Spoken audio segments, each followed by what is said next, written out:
Once in heaven, among the most beautiful and powerful angels, there was one who served God with unmatched devotion. His name was Lucifer, the bearer of light. When Lucifer stood before the throne of God, music would rise across the heavens. Every angel admired his beauty, his brilliance, and the melody of his voice. But one day, something changed. Lucifer no longer wanted to serve God. He wanted to become God. Heaven was perfect. Every angel knew their duty, and all were faithful to the Creator. But Lucifer was different. He began to see himself as greater than all others. He thought, why should I serve when I am so perfect? I could sit on the throne. I could rule the heavens myself. At first, these thoughts were just a whisper like a small seed planted deep within. But as all seeds do, it began to grow. And soon that pride took root in Lucifer's heart. He no longer desired to worship God. He desired to be God. One night, Lucifer called the angels together. "My brothers," he said, "why do we always bow? Why should one being hold all the light and rule over all creation? Are we not all children of light?" Some angels trembled at his words, but others fell under his spell. Lucifer's voice was powerful, his presence commanding, and his pride contagious. Thousands of angels joined his side, and that's when everything began to fall apart. A crack appeared in the harmony of heaven. On one side stood the angels who remained loyal to God. On the other, those who followed Lucifer, and thus the first rebellion in heaven was born.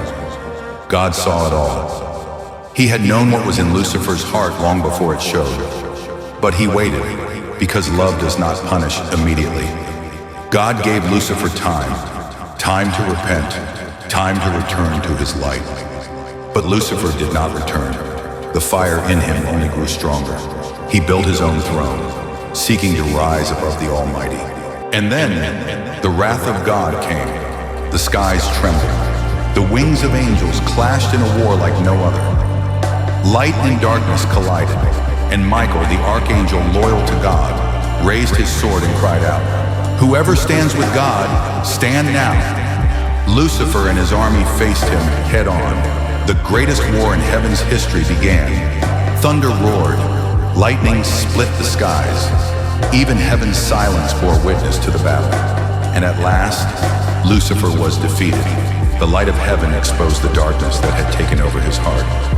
He was no longer the bringer of light. He had become the Lord of darkness.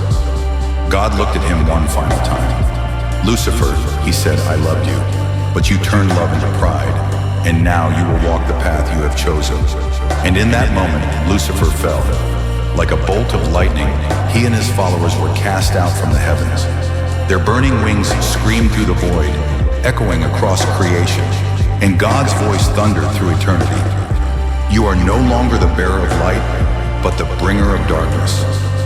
From that day on, Lucifer was known as Satan, the fallen one. His story became a warning to all creation, how pride can destroy even the most beautiful soul. God closed the gates of heaven once more. Silence returned, but heaven was missing one angel, and that fallen one still whispers to human hearts today. You can be like God, and God still answers the same way. Pride will take you away from me, but humility will bring you closer. And that is why God banished Lucifer from heaven, because in heaven, pride cannot live, because the throne of God belongs only to hearts filled with love, and the story still continues. Even today, the same battle rages within every soul. Will light win or darkness?